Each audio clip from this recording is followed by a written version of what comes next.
Hello, everyone. Welcome back to the first issue of the War of Infinite Panels podcast. If if you've heard the last Comic Book Corner podcast, I was teaming up with the amazing Jules Chan, and we decided to combine our forces together and create a new podcast series together. We discuss all aspects of the comic book fandom, from TV to movies, maybe video games, if a good video game ever comes out. So, Jules, we're ready, man. Yay! Hello, everybody. Hello, my adoring fans and soon-to-be adoring fans. I am the great Jules Chan from the Planet Gallifrey. No, I'm just kidding. I'm Jules Chan. I'm from Jules Chan's Comic Corner and also from Guam. I'm very sure none of you have heard of it. And I am the brains behind this operation. Do not listen to what the funny man says. Really, just you're the brains. Okay. It's not like it's not like I scheduled this and okay, you're the brains. So what are you? Are you my Matt Damon? You're just gonna sit there and fart and just like do all the work? Is that what it is? Maybe. All right. So, well, that's out of the way. This month, October 2016, is New York Comic Con is coming up, and the Outerhaven podcast will totally be all over it. Outerhaven team be part of it. I'm gonna be there. Jules can't be there because you mentioned he's in Guam, which, if you Google it, is a real island. I want to go. 13-hour flight, man. Worth it. Oh man. But I have my own convention coming up called Otaku Recon, and I'll be getting photos and everything at the very least. That's cool, man. That's something to look forward to. Cool. And as we mentioned, War of Infinite Panels. I guess not only we give you the news, we also give out monthly recommendations of things we picked up, from last month or the current month. So take a look at that. But I'll be happening later in this podcast. The first topic we're definitely going to talk about is this may have happened last month, but me and Jules have several discussions about this, and it's about comic book diversity for characters. And it's really important. It's important nowadays, but this is how important it is, like right now, as of October 2016. So if you guys don't know, Timothy Seeley, great writer, wrote Hack and Slash, and currently exclusive writer to DC for his work on Grayson. Now he's doing Nightwing. Was turned down a project for Marvel to create a new Blade. The new Blade was going to be arguably Blade's daughter. It's a black female vampire knight. It seems cool. It seems like something in his fit because he wrote Hack and Slash. You guys have heard of Hack and Slash. Hack and Slash is actually a love letter to B/horror flicks. It's supposedly this chick, this hot suicide-looking goth chick, just killing waves of monster with her Frankenstein friends and other people in the universe. Cool shit. Totally awesome. Loved it. It's great for Halloween read. It's great for a Halloween read. And Tim Seeley was proposed by Marvel to write the new Blade series, and he turned it down, and the project got canned. And it got canned because his reasoning is that. And this is the reason I hate with my epitome of a soul, is I didn't want people to look at this book and see, oh, it's a minority character, all white cast. I'm like, and people may not know this, Timothy Seeley's a writer, and this hurts me because, as I was talking to Jules before, you're a writer. Your content, the character matters. It's not that the character's diverse. If you're treating it like that, that's a gimmick, and I don't think black daughter, female Blade will be a gimmick if you've written it well, especially you've written tons of great works, so you really have the respect. I mean, I could get why a little bit. I mean, there are times where writers do screw up on concepts like this. Like in Star Trek, there was a barbarian society of black people, while on the other side, it was an orgy-tastic utopia society of white people. So, but the only way it can be that bad is if the writer wasn't paying attention. The only way you can screw up an idea is if the writer is bad. There are no bad ideas, just very, very bad timing and very bad writers. And execution. So, for example, like my personal take on that is, like, no one's going to judge you. Like, no one's going to read a comic book and say, oh, you can't write, like, oh, you shouldn't be able to write this, you can't write that. Like, for example, people may not know, there's a creator whose name is Ross Campbell. He wrote a series on Netwoman. It's a very emotional series about transformation of a woman's life. And I didn't know that Sophie Campbell is the same person. he's a transgender person. I did not know this, and that did not dissuade me. Like, oh, he should be he's transgender, or Sophie's transgender. No, that doesn't mean anything. His talent, Sophie's talent to write this book, proves that she's a good writer. That didn't matter to me if she was transgender. I didn't even notice or think about it, or even that I knew it because a fellow person at a local comic book store told me, and I was like, that doesn't mean anything to me. You're just a good writer. That's what matters. Like, we're gonna be mad at, like, if that's the case, should we be mad at Mark Wolfman for creating Cyborg back in the 80s? He's a white man. He created a very humanistic black person. We should be mad at him for that. Is that the case? Exactly. I mean, yes, there are. Whenever we pair a writer of the certain same ethnicity or background as the character, like say G. Willow Wilson, who's been writing the new Miss Marvel, and it's been great. I mean, but it's not mandatory. There's a demand, but it's not mandatory and shouldn't cripple you from being able to write. I mean, they do well simply because, yes, they're drawing from their own experiences as that certain ethnicity, but I'm very sure there are going to be other people who are going to be writing Kamala Khan's character. I mean, I'm very sure G. Willow Wilson will not be writing it forever. I mean, I hope she does for a long, long time, but the ability is still with the writer. It's like, oh, I can't write this character because she's a woman, or I can't write this character because he's gay, and I have no idea what that's like. The thing is that... Oh, no, not the only way... Oh, sorry, you go ahead. Oh, sorry. So I was going to say, like, that the only way it could be bad, as you were probably alluding to, is that if you treat it like a gimmick. And then have no experience, and it just becomes bad, and it becomes a bad character, and it flex on you. G. Wilson writes the character, like Kamala Khan. She is of Muslim descent. I think she's Paki. I can't recall because I read the comics. Pakistani. Oh, she is Paki. She's Pakistani, and those elements of story enrich her character, but it's not the face of her character. It's like. It would be like, it's like, because Luke Cage is currently out on Netflix. It's like, looking at Luke Cage, the only thing you notice is that he's black. That's it. I mean, it's only one part of his character. I mean, unless you're someone like Kieran Gillen, who was writing The Young Avengers back in 2011, he turned the whole LGBT motif into a very big gimmick to the point where I think everybody was bisexual by the end. What? I did a video with Comic Uno, and we were like, what? The funny thing about it is, like, I liked the comic. I liked Young Avenger. It was pretty nice. At the same time, I was like, it kind of put me at odds ends in some aspects. But yes, I agree. There was some parts like, why is this affecting my story? What are you going with this? Now, to be fair, at least it wasn't on the levels of Korra Sami in Legend of Korra. Basically, yes. Or on the levels of the old days. I think it was North Star when he got married at the X-Men. They just never cared about it again. Remember his marriage? Yeah, he did get married. They did bring up a very good story though, where you're married to this X-Man. You are very brave. You know, don't give up. You're going to encounter these very, very dangerous shenanigans.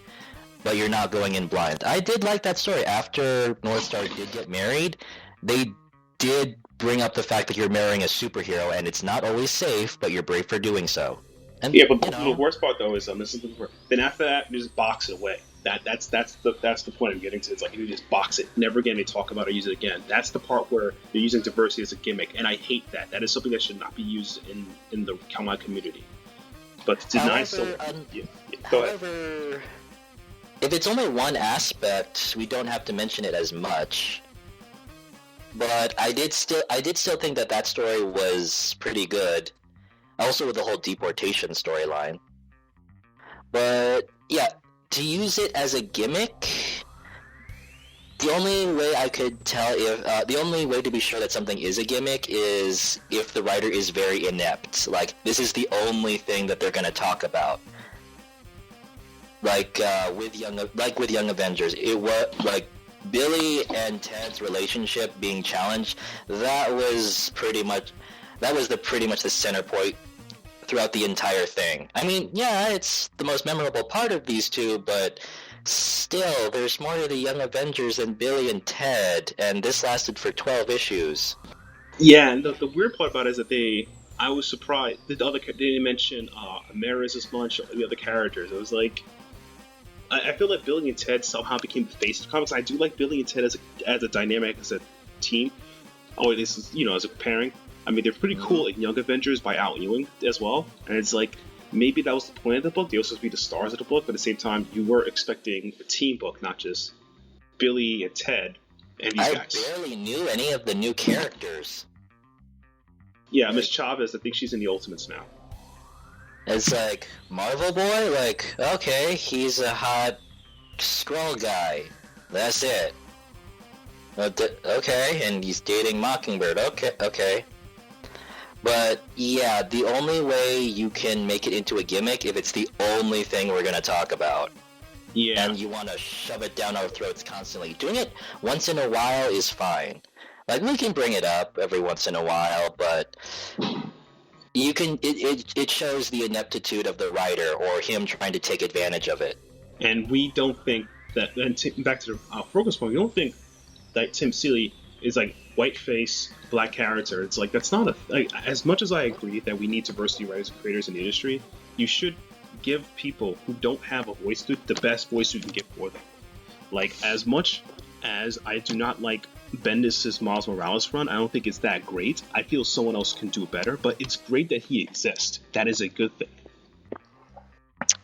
It shouldn't limit your race. Like, your race does not inhibit your ability to write. I mean, also, most of these characters grew up in America. I'm very sure you as an American, you can still write an American. Yeah, you can make them relate to basic American stuff. That's true. Oh man! But another thing that's also, but the flip side of it is that if you've been following comic book news recently, Greg Rucka announced that Wonder Woman is queer, or her culture is queer. We're like, what? Well, there are a few things. One, remember the culture that she comes from, where they don't have a concept of gay. Everything was the same. Like, to the Greeks, everything was the same. There was no straight, there was no gay, it was all the same. Exactly. So, to them, what is sexuality? Really? Exactly. Yeah, exactly. And it's weird, it's like, oh, and other people flipping out about, like, oh, no. I'm like, does this add anything to Wonder Woman's current run, Greg Rucka? Does it add something interesting? You just saying it doesn't give it much power. The same way, as you mentioned, Korra and Sami, for some from the Legend of Korra series, it's like saying that she's gay or bi doesn't really add anything to it. It's just there. I'm like, what does this do? Well, it's just another bit of their culture, that's all. I think people are just blowing it out of proportion. I mean, it's a nice little tidbit to know, like, oh, her culture is gay. Well, do we need to make a big deal of it? Like, this is just on the same par as, like, oh, her culture does this, her culture does that, or their culture believes in this. It's just one aspect of it. And I think, in this day and age, we do... I mean, it is a big thing. Wonder Woman, oh, she's bisexual or whatever. It is a big thing, but... But no writer... the thing is that no writer's put a proper focus on it. Let's just say, like, perfect example is Secret Six run, when we find out that... what's the Gail Simmons when we found out that Vandal Savage's daughter. Yeah, we found out that she was lesbian, and they actually gave her an endearing relationship with Powerhouse. I was like, oh, that's cool. It feels right the way they took care of it. It wasn't like big bright neon letters, I'm gay, throw out fireworks, explosions everywhere. But I think in the comic itself, it was just subtle, like... Exactly, exactly. It wasn't explosions everywhere. The same thing with Vernee Montoya's relationship in Gotham Central, or my personal, or Batwoman's relationships. It's like, she's gay, it's open, it's there. It adds something to her character, but it's subtle enough where you get to pick up on it, as well as don't feel it's forced, in a sense. Yeah, like, they don't want to just cram it into your face right away. I mean, they could have, but we just know something new about her culture. Like, hey guys, like, Wonder Woman's culture is indeed bisexual or omnisexual or whatever. It's just something new.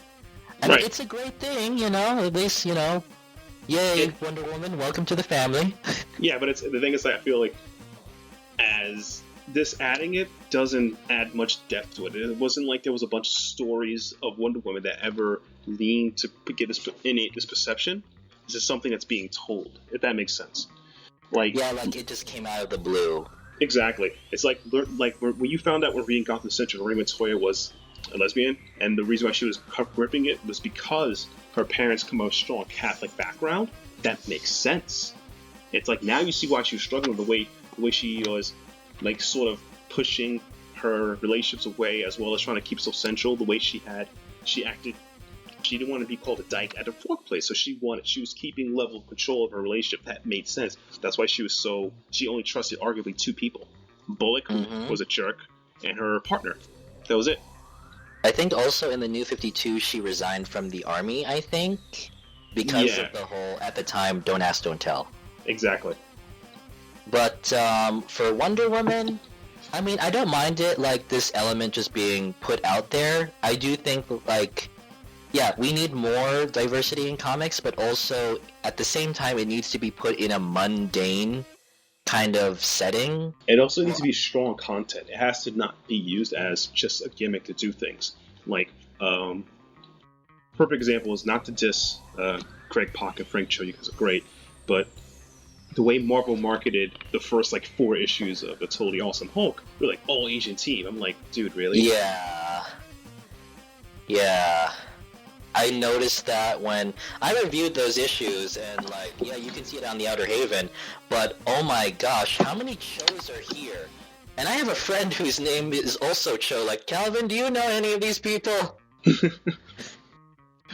I swear, and the only one who's not Asian in here is, of course, Greg Pak, who is the perfect person to be writing Amadeus Cho since his time on Hercules. Yeah. But to me, the reason why I picked up this book was not because he was Asian, was because, oh, it's Amadeus Cho, the super genius from Hercules. I want to read this, and it's by Greg Pak, and I want to see a teenage boy try to handle the powers of the Hulk. Yeah, more or less. But the thing is that they gave him a decent face. I feel like having Asian American heroes good. It makes sense of the way they promoted it, but the thing is that the way they promoted it was so, like, blatant. It's like it felt. I know it was not a gimmick. It's still a good comic. I totally recommend reading it, but it's like, don't say that. That's when you kind of put off people. In the same way, I could allude to how the Wonder Woman, he's like, yo, she's queer now. Yeah, you're like, why? This is weird. Well, why couldn't you just put this in the story and let people figure it out on their own and then talk about it? Technically, they did. It's just that Greg Ruck, this is another thing I don't like writers doing. Do not confirm anything on, social media or Twitter. Let them figure it out, or, And don't tell people. It kind of dumbs down the experience of reading. Reading is not only a challenge, escapism. It's a challenge to push intellect, learn things here and there. It's like, you're telling me this, therefore, why I have to read it? It's like the teacher telling you the answer to your book report. Why I got to read the book? You told me all the parts. Why I have to read it? I'm again reminded of Korasami, where at the ending of the season, spoilers if anyone's not seen it, at the ending, Korra and Asami go on a vacation, but then the writer said, oh yeah, they're together. You couldn't just... Left that in the air? Yeah. Like, just let the fans decide for themselves or whatever. Let the shippers go on. Yeah, exactly. And the worst part is, like, the way you did that was like, you gotta be kidding me. And it's like, and then it's like, bro, you did that, and it's like, how to put this? It's bad enough that the Korra is not a good series compared to Aang, compared to the original Avatar. No. And it's bad enough that the series is kind of a roller coaster of whatever crap in some aspects here and there. It's totally controversial. It's a very divisive series, decisive. It goes about politics with a teenager's understanding of politics, and it also deals with teenagers from a teenager. It lacked a lot of strong subtleties in character development, but it's a whole different time for a whole different podcast. But the thing is that this is how you end the series, by telling me she's gay. Really? This is how you... Couldn't you just leave it well enough alone and, like, just imply it? That's it? Like, and, it could have been either way. Oh, it could have just been friends, just going to the spirit world for a vacation because of all the crap they went through. that would have been fine. Leave it up to interpretation. Yeah, But better no. yet, or just let it end. That's it. Just it end. That's it. Yeah, but no, You the told writers have to us. go on Twitter and then confirm it. That's the worst part, and that's how I feel about Greg. It's like, why you had to tell us, bro? We should be able to interpret it. Also, even then, I think there's already people before you confirmed the saying that Wonder Woman could be bi or Wonder Woman had these, and like I never read enough Wonder Woman stories. I think I've read Wonder Woman stories that hinted towards her attraction to females. She's always been like straight face. She's a stone face, Even towards men, she's stone face. But for me, it's like, okay, up until this point, Wonder Woman's sexuality was on par with like Bruce or even Clark's own, completely undisclosed. Like, there are no actual signs per se, since Exactly. bisexuality is a technical default. Like, for all we know, Bruce could just be bi, and it's just he's never had the chance to flirt with other men. It's just that he's constantly being crowded by a sea of women. Or better yet, he just straight up he could be a closet dude. He just does it, like I said, to keep his persona because he knows if he was a gay billionaire, he'll have much more scrutiny. Or twice the amount of people coming after him. More or less, yeah. Oh my gosh, I could just see that. Yeah. But yeah, for the most part, Wonder Woman, again, it's not that big of a deal. I mean, it's something new, But it's not game breaking. It's like fun. It's like, yo, hey, by the way, Wonder Woman has a robotic arm. Like, holy snap! Oh yeah. Like, we never knew. Oh, she's been hiding it. Oh, where'd she get it from? Hephaestus? Oh my gosh, she has a metal arm from the gods. Exactly. That would add like a whole new power level or something. But this one is just a new part of her culture. It'd be the same thing as if they introduced some sort of new technology from their culture. Like, oh, okay, that's interesting. But yeah, it's okay. Like the Wonder Woman thing, it's okay. I think the news, at the same time, okay, I can understand why they're happy about it, but I can have to comment that they're kind of blowing it out of proportion. In the comic, it's just very subtle. To the news people, oh my gosh, this is the most game-changing thing ever. And you're like, bruh. It was only for a page. Exactly. The thing though is that I feel like, does this add depth to Wonder Woman? Will it encourage her character to do different things? Time will only tell for Greg Rucka's run. Maybe sometime March we'll see something of this nature. Maybe the next 2 arcs. Who knows? But I have faith in Greg Rucka, just like with Gail Simone. I have a lot of faith in him. I have faith in Greg in various doses. I love this Queen and Country. I think it's the best comic ever written. He was great in Gotham Central. I have yet to read his original Wonder Woman run, nor I read his current one he's doing. I read bits and pieces, so I'm a little iffy on Greg. I heard he had a decent Wolverine run, and I'm starting to get into Wolverine. But it depends. I'm fair with Greg. I think he's good. Gail Simone has already faith in all of us. I mean, Birds of Prey and Secret Six. I mean, that's just 2. Every single time I see Gail Simone on a Wonder Woman book, yes. I'm surprised they didn't ask her to, because I know DC is doing the twice a monthly thing. I'm surprised they didn't get to do the co-writing thing too with her. That would be fantastic. I know, right? Jeez, like, let this woman produce more gold. I mean, it's more work on her. I think, honestly, on a serious note, one of her books, her Batgirl run wasn't really that good until it got taken over by Fletcher and Tars. So they're probably iffy on her. And her second Secret Six run didn't really break any ground. So I think DC's iffy on her, even though she's doing great with her new series, The Clean Room, and was it Welcome to Megalodonus? Yes. Yeah, those 2 series are doing pretty well. So I guess, like I said, they're pretty iffy on her. But if they had Greg and her co-writing Wonder Woman, because I know they're doing twice a month, I think it would be pretty cool. I would feel a lot more safe with 2 quality writers who have very good views of this character. This would be great. Gail Simone was the one who brought us warrior gorillas. Yes. And Achilles riding an elephant. It was glorious. Oh man, good times. You know, also is glorious, man. What? People hearing our recommendations for the month, man. Oh yes, we've been babbling this entire time. Sorry if any of you. Oh no, we're not babbling. We're telling people what it is. I mean, Gail Simone and Rick Rucka on Wonder Woman. That would be a good combo. Would be a real better combo. Kid John on Wonder Woman. If you got Brian Azzarello and Gail Simone. You like Azzarello's Wonder Woman? It was pretty good.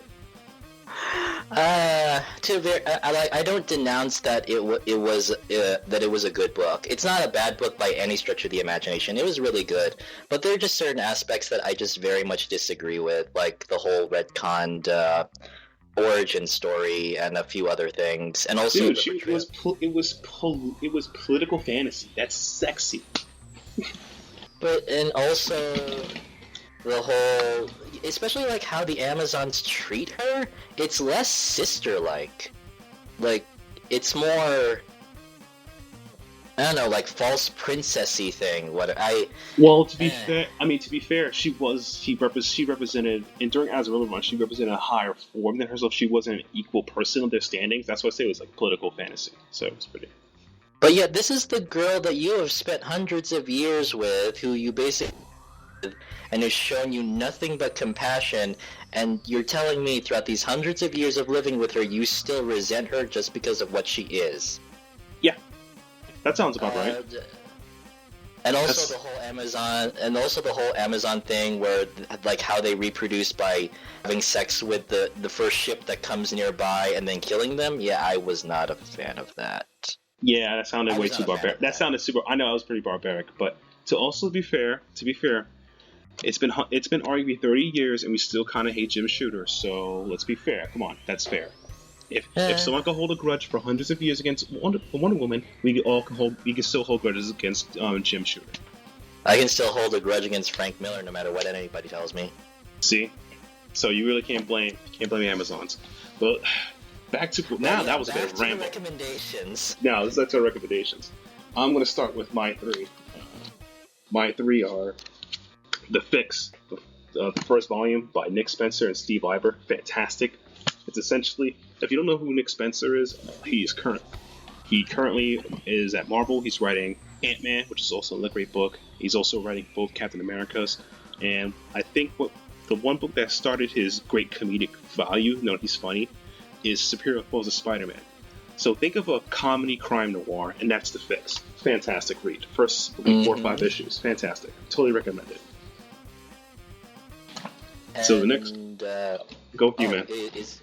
Is it you or me? Totally you. Why would it be me? I have to find my other books, man. I'm in a sea of novels right now. It's pretty hard to get through this. Sea of novels, an ocean's level. Okay. My pick, since I had to try to take a break a little bit from Marvel, and I wanted to see this whole controversial thing. So I picked up X-Men, all new X-Men by Dennis Hopeless. No, don't worry about the name. But so far, it's pretty good. I mean, I know that the X-Men are probably going to get killed off by the Inhumans, but, I decided let's have a little bit of time with them before the end. And this issue is issue number 13 of All New X-Men, and, we're actually addressing this again. If for those who don't know or who have eluded comic book news for the past year, Bobby Drake Iceman, or at least the younger version, was revealed to be gay. And then not too long ago, he actually encountered his present-day version, and, oh, you are, and you've been hiding it. Okay. And then he tells younger Bobby to embrace it. And in this issue, 2 of his friends, Kid Apocalypse and I think Ida, I can't pronounce her name, they actually take him out to a bar. And he actually hooks up with some guy, but turns out, he's with the Inhumans. And he has a friend that looks like a green moth bug thing. And, okay, this night at the bar turned into something. It was just funny to me. It was just so fun. The action is pretty okay, the art is pretty okay, and Bobby is adorable. Just him trying to rediscover himself. I know that a lot of people are just still bitter about it. You might say they're a bit icy about it. Haha, we're fired. But it's nothing bad. I mean, are you gonna say that? Oh, if it's kind of like even with Wonder Woman. Oh, you figured out that she was bisexual. Does this ruin it for you? No, it's still Bobby Drake. Sure, he's rediscovering himself. But what would you do in this situation when you are outed and you're told to embrace it? It's a whole new world for him. So if he's not as jokey or cocky as normal, well, that's just him rediscovering himself. I'm very sure that will come back. And, actually, I would find that hilarious. He's actually an all-new X-Men. I agree with that. He's actually more elusive.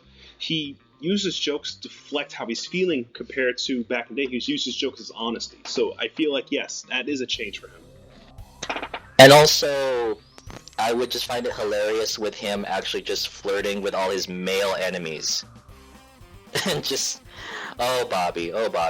But it's not a bad book. It's okay. Dennis Hopeless, I mean, the pacing is, it's average. The art is pretty good, and I really hope things hit off with this series even further, despite the fact that there's no doubt that the X-Men are going to die because rights issues. Damn it, Disney. Really, this is our solution? This is our solution, because we're having a pissing war with Fox over the X-Men and Fantastic Four. We gotta kill off these guys. Or more or less, like, contain the universe, make it smaller. The funny thing is, though, is that as they were trying to, I guess, reboot or control the X-Men universe, because X-Men is pretty large. They have, like, a crap ton of characters.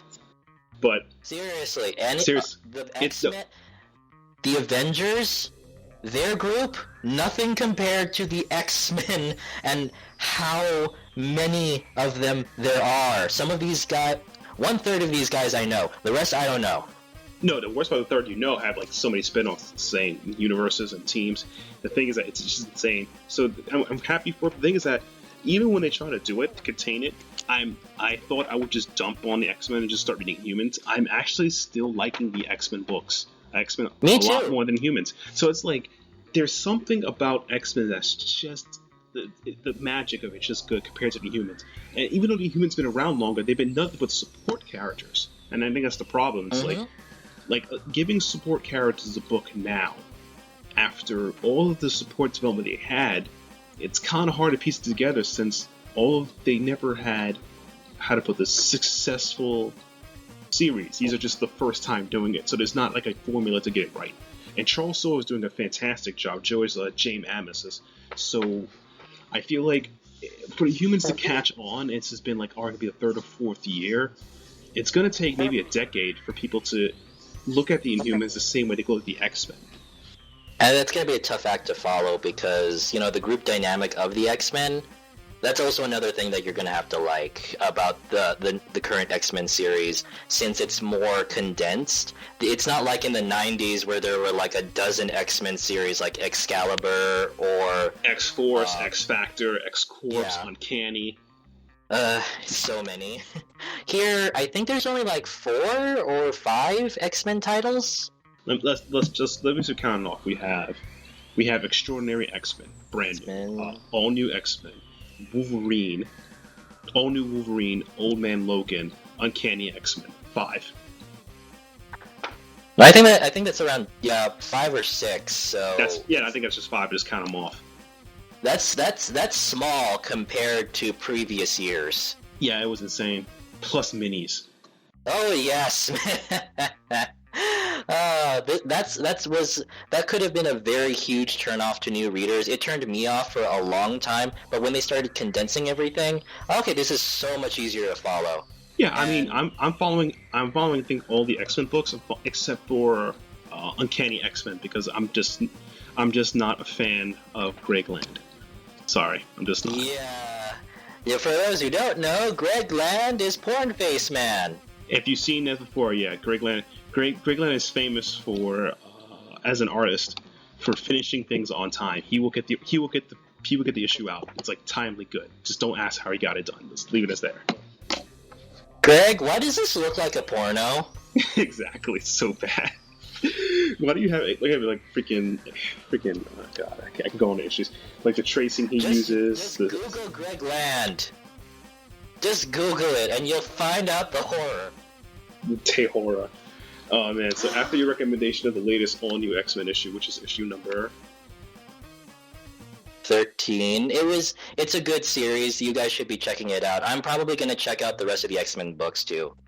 Definitely, but if you can't get the first 7 issues, I believe the first 6 issues already been traded, so you can get as of October 2016, you can get the first 7 issues in the trade. Yeah, first 5 to 6, I think. Let's see. Another book I'm recommending is holy crap! I think I just found it. Let me check my bag. Oh, there it is. In the bag of Archer and Armstrong of Valiant. They're back again. A&A is back. So, if you don't know what Archer and Armstrong is, they're essentially Valiant's comedy duo series. It was first done by Fred Van Lente for about 25 plus issues, and it was fantastic. And McClay and Henry just crushed it. It was a book about a religious assassin sent to kill an immortal guy who teams up and just goes on these crazy ass adventures. So it's been, I think, a couple of years, and Valiant decides to give it a new #1 series with a creative team of Rafa Roberts and David LaFuente, and it's pretty good. I'm definitely enjoying it. The first trade's out for like $9.99, image price, 4 issues. Fantastic. I recommend it. The art's actually pretty good, and it kind of, you don't really have to read Fred's part because it kind of fades you enough to keep going. And that's pretty good for Valiant. It's a very good entry point. If you guys like this, you probably pick up the previous series, so who knows? Definitely recommend that. Okay, that's pretty good. I should check this out too. I know it's one of Valiant's shining jewels. I'm in love with the Archer and Armstrong universe. So it's one of my favorites. I haven't read that much Valiant, so I might as well pick this up too. Go for it. So what's in your plate?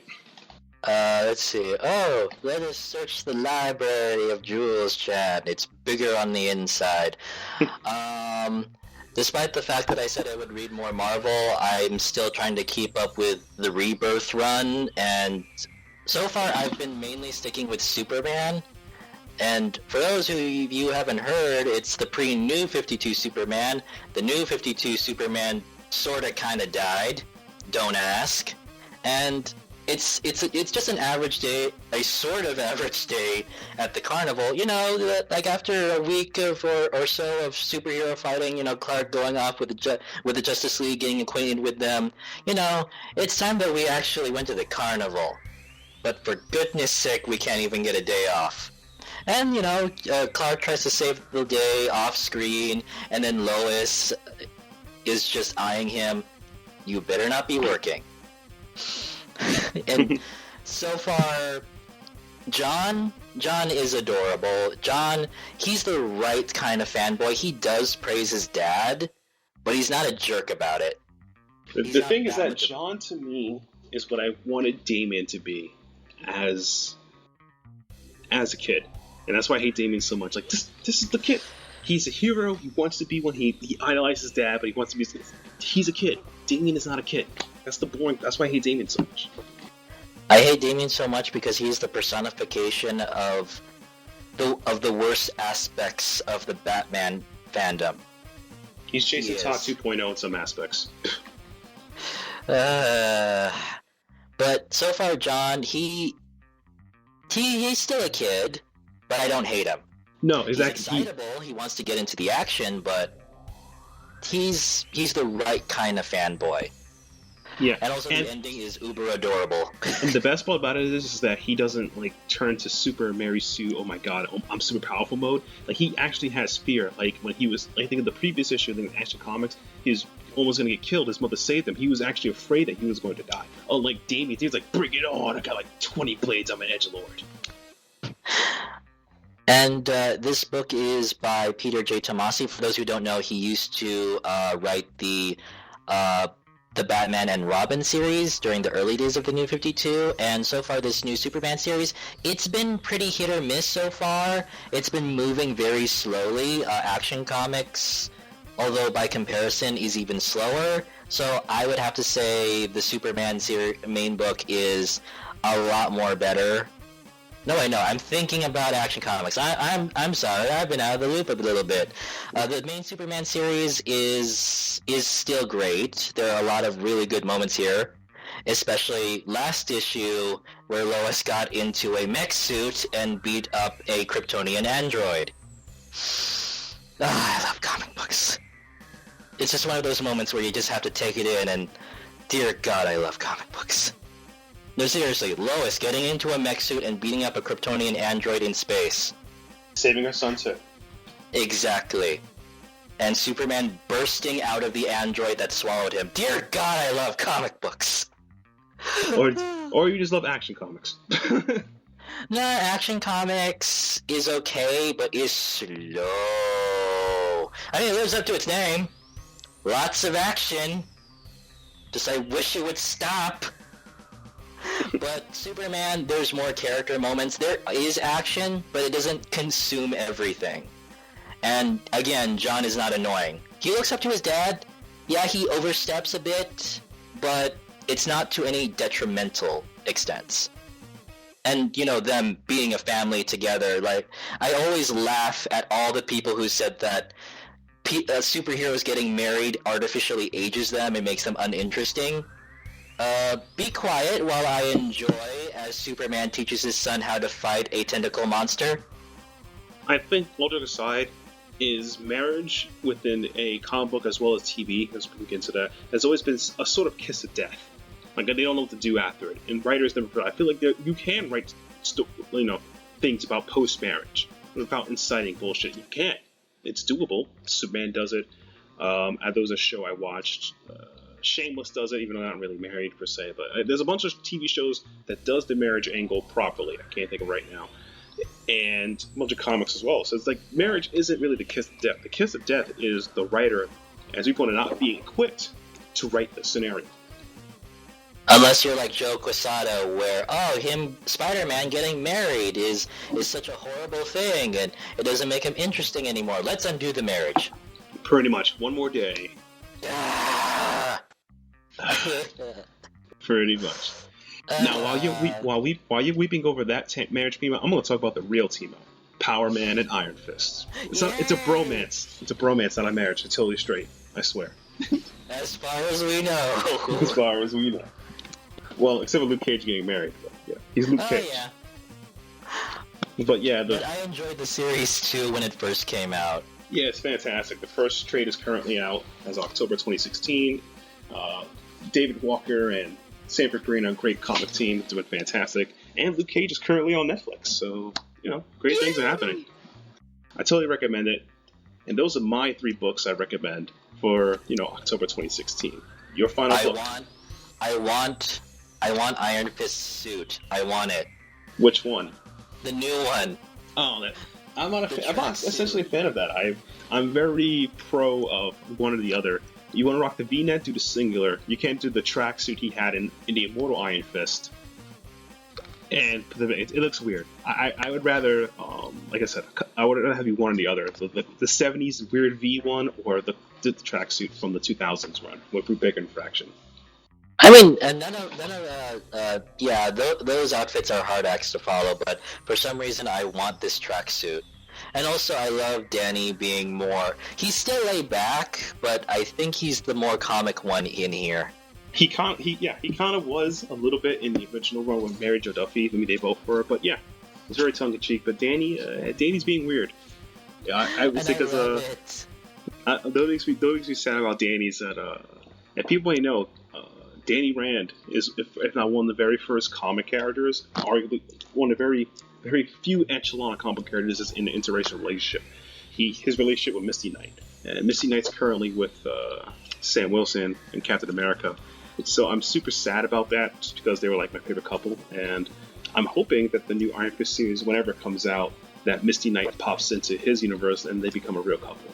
So, And hopefully it won't be like the previous Iron Fist series where, I don't know about this. It doesn't really fit in with the tone of who Danny is. It's a bit... No, Kyrie Andrews' run, the Living Weapon run was awful. It's one of the worst. It's one of the worst. I couldn't get into this Iron Fist series at all. Like, I'm used to like Danny being kind of mellow, and there's bits of the awesome in there, but why does this look like we were trying to emulate Frank Miller or something? The thing is that, to be super real with you, Kyrie Andrews has anointed that he's kind of a fan of Frank Miller, so that puts that in a situation. Yeah, it also doesn't hurt that this isn't Iron Fist. Like, if you read the Immortal run, he's serious, but he's dealing with it in a very serious way. He can still be fun and serious. He's also trying to deal with, Kung Lu, like Hydra trying to get into Kung Lu, me fighting the other more weapons. It's cool stuff. Him learning about his past, the legacy of the Iron Fist, which is pretty cool. But like I said, the best Iron Fist runs are the classic. Yeah. Classic from Claremont and Byrne, Roy Thomas, and Gil Kane, Larry Hama. Then, after you finish that, you get into Power Man Iron Fist, which includes him. Then you get the Immortal run, and then the current Power Man Iron Fist. Just skip Living Weapon. Just skip that. And just don't bother. At first, I thought it was going to be cool because of the art, but then I open it and, wow, I'm done. Those covers look cool, but no. And it gets even worse. Worse for me, because I'm, as an Iron Fist guy, they're giving Kyrie Andrews the book again. It's called Iron Fist. It's him again. And getting another shot at it. I'm like, oh man. I'm praying that it has better editorial where it's a better book. That's what I'm praying for. If it's not, I'm going to skip it out and just hope that that series ends in like 16 issues and then someone else writes Iron Fist again. Dang it, Marvel! Like, let's not do the DC thing where the characters act differently in different books. I know that bothers me so much. It's like, is there no communication here? I thought you had a better editorial staff than DC. Well, currently at the moment, I would say yes, just because, DC had 2 good months of sale, while Marvel was kind of doing great overall the year, so I would say maybe, but like I said, we'll wait till February or March next year to see where everyone stands, because Marvel's released some new books, DC is they have an event coming up, and I think by January, because they're releasing all these issues so quickly, we might get trades of the first half of Rebirth, so it'll be interesting to see. I am so collecting all of that. That's a lot of stuff. Rebirth, in the same sense of Convergence, I'm getting all the tie-ins. That's a lot of stuff to read, man. And that's the thing. It's worth it. It's so worth it. And that's something that we on the War Infinite Pounds can tackle next month.